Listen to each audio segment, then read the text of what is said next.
სასტუმრო თბილისი მარიოტის 10 წლის იუბილე პომპეზურად აღინიშნა.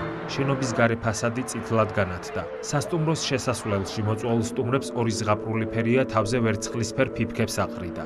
პირველი დარბაზი წითელი განათებით იყო მორთული, რომლის შუაგულშიც შინდისფერი ვარდებით უზარმაზარი 10-იანი ეწერა. სასტუმროს პერსონალი სტუმრებს შამპანურით უმასპინძლდებოდა.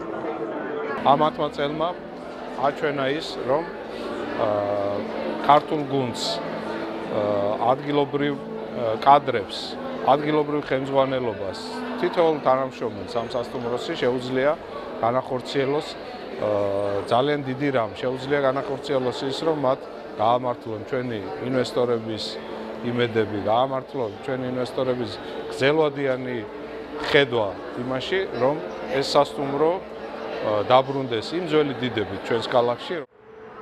მოწვეული სტუმრები მკაცრად განსაზღვრული სამოსით იყვნენ მოსული. მამაკაცებს პიჯაკები და სმოკინგები, ხოლო მანდილოსნებს საღამოს კოქტეილის კაბები ემოსათ. გამონაკლისი მხოლოდ სასტუმროს გენერალური მენეჯერი გიორგი ტოგონიძე იყო, რომელიც სტუმრებს ჩოხა ახალუხსა და ფაფანაკში გამოწყობილი ხვდებოდა.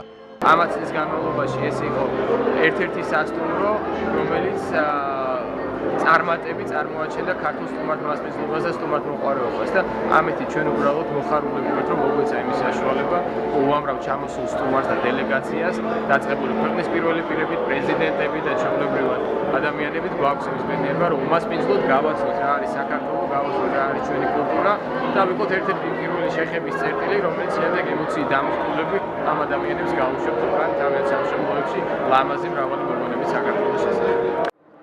მოგვიანებით საზოგადოებამ შიდა დარბაზში გადაინაცვლა, სადაც ვიდეო ილუმინაციით შენობის კედლებსა და ჭერზე ზღაპრული სანახაობა იყო ნაჩვენები. სასტუმროს მზარეულებმა სტუმრებს მრავალფეროვანი და ეგზოტიკური კერძები შესთავაზეს. გაიჭრა სასტუმრო თბილისი მარიოტის ფორმის ტორტიც. საიუბილეო საღამოს მუსიკალურ მხარეზე კამერული ორკესტრის უნაოდა.